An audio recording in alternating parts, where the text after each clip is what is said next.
Greetings from YouTubeville. Once again, the draft guru, Danny Savage. We're coming at you with part two of Defensive Tackle Watch List. Still the best beard on YouTube. All right, listen, we already dropped part one. We're just having some names, we're having fun. Today, we're going to throw out seven more. And like I said earlier, we're going to be putting out two videos per day now. All right. First kid is a kid, Howard Cross Jr., plays for Notre Dame. His dad was a tight end for the Giants. He's a zero tech run stuffer. He's not going to give you much in the way of rushing the passer. Some places have him listed at 6 foot. This kid's like 5'11 on a good day. He's like 5'11, 305 pounds. So he's like a fire plug against the run. Uh, he has the talent, you know what I'm trying to say? He has it in his bloodlines, he has the genes. I just think his lack of size is going to hurt him. And I view him now, like I said, we're in June, but I view him now as a day three type of guy, in my opinion. Now, his partner, the other defensive tackle, I'm a lot more higher on him. Riley Mills, 6'5", 305. He bounces around between 3 and 1, but at that size, he's going to put on 20. You know, he's going to get all the protein powder and all the special gels and antler powders and stuff like that. And he's going to be a one tech in the pro level. So this year on Saturdays, because I honestly think every single Notre Dame game is televised.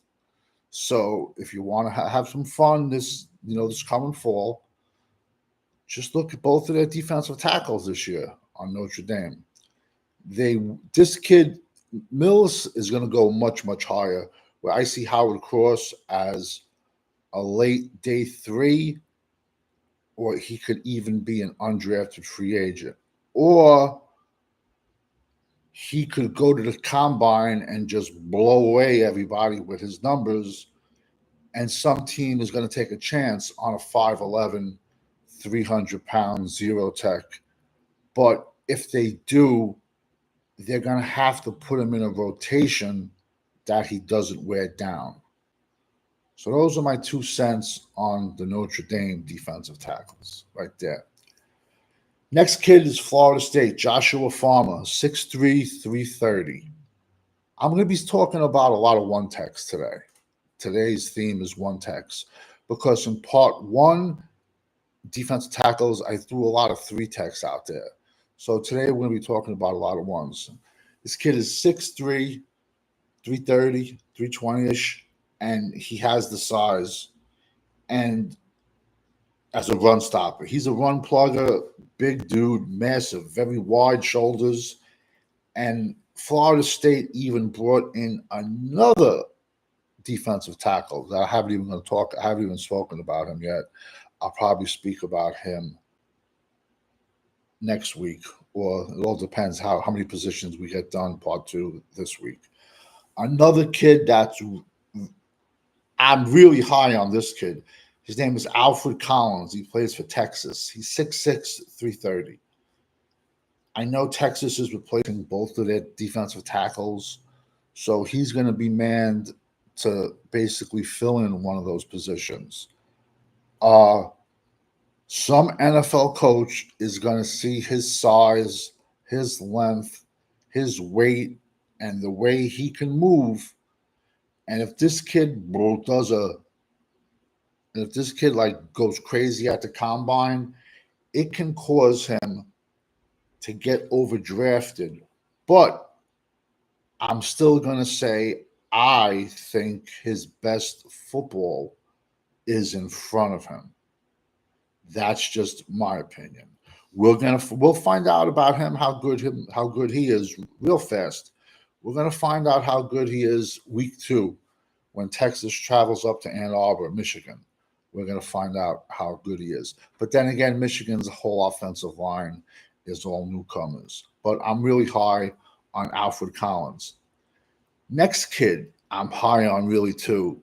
Any of the older guys showing my age, if they remember this guy, Robert Smith, he played defensive tackle for Michigan State. This kid reminds me of him. His name is Simon Barrow. He's just a massive individual, massive one tech. He started at Michigan State for 3 years, and then as a graduate transfer, he transferred over to Miami. So he's at Miami now, the U. This kid is a run stuffer, and in my opinion, this is just my opinion, run stuffing defensive tackles has to be one of the easiest positions to go out and find. That's just me talking, because I know I can find 5 of those every single draft. I can find 5 of those undrafted free agents. Once again, these guys like to make this harder than it has to be. But this kid is definitely a run clogger. And Miami's defensive line in general is just, they got all stars on it. Today we're only dropping 7. So altogether we'll have 12 12 defensive tackles dropped already. Next kid, Thor Griffin. He was on Bruce Feldman's freak list last year. 6'2", 320. Problem was, though, he played, it was like, I think, Harvard. He played at Harvard. And like I said, he's playing up against nerds. He's playing up against bankers, accountants, dudes that are going to, rob your grandmother out of all their money with Ponzi schemes and stuff like that. So he entered the transfer portal, and a whole bunch of teams were after him, and he ended up at Louisville. So now he's a guy, just a name to watch out for. He's a freak. He's a freak in the weight room. He just throws up crazy numbers. So he's a guy to watch out for, because it's yet to be seen if he can play with the big boys. And so he can be, if he blows up, he can be a round 2 pick, a round 3 pick. He can be a day 3 guy. He also can be a guy that's an undrafted free agent. But when he did play in the Ivy League and you're talented, you're supposed to dominate and destroy everyone in front of you. He did do that. So he did that. Now we have to see if he can do it on the next level. Next kid, local kid, watched him play in high school. I'm going to butcher his name too. Tyrone Malone. 6'4", 325. He was the number 1 ranked recruit in the state of New Jersey a few years ago. Somehow, I guess Eli Manning pulled some strings. I don't know what he did, but for some reason, and I found it odd, this kid, he signed with Ole Miss. And the crazy thing is, this kid's a defensive tackle. He's a monster. Just as good, but now he transferred. So he's at Ohio State now. This kid is so athletic. As good as a football player he is, that's just as good as a baseball player he is. So this kid is even a great baseball player. So that shows you a guy that's 6'4", 330, and how athletic he is, that he can play 0 tech. He can play 1 tech or 3 tech, this kid. And on top of it, he plays baseball.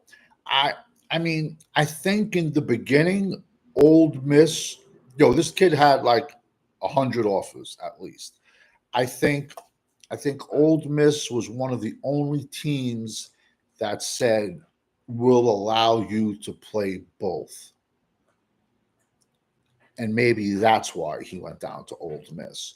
But we all know, like, I mean, college football is hard enough as it is. In my opinion, find whatever you're better at and stick to one thing than playing football, playing baseball, all these other things. So Ole Miss didn't work out, and he's at Ohio State right now. So that's a name to watch out for. So today I gave you 7 defensive tackles for the fall NFL watch list. Tomorrow we're going to go defensive ends.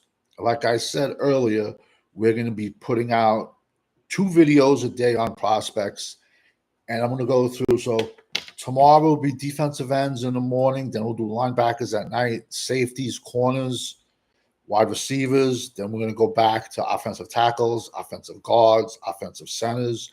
I want to go a lot more deeper. Then I also want to go much, much more deeper with the small school, uh, skill players, because that's where you can make a killing come prop time. And also, a lot of these small school guys make it in the NFL. And then I'm going to do another video for you guys. This is going to be the all senior citizen team. It's going to be called on college football. Bro, Miami, University of Miami has a tight end. Don't ask me how. He's a 9th year senior, and the kid is 31 years old, and he's the starting tight end for Miami. But then there's a whole bunch of, but it's the COVID years too, and he was injured. So I'm going to do a video on a whole bunch of dudes that, and we all know Dallas loves drafting like 25-year-old rookies.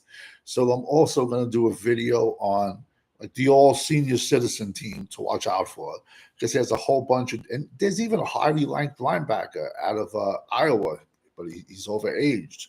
But hey, if you're cool with getting one contract out of these guys, go for it. Like I said, the average career is 3 to 4 years. So if you're cool with it, you're cool with it. But I'll probably come out with that in about a week, unless somebody steals my idea. I guess I never should have said that, but whatever. I'm still going to put it out.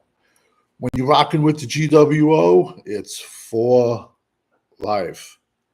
Like and subscribe. Doesn't cost a dime. Every day, draft stuff and college football. 0 weeks coming. The odds are out already. Last week in August, we're going to have a lot of fun. Over and out.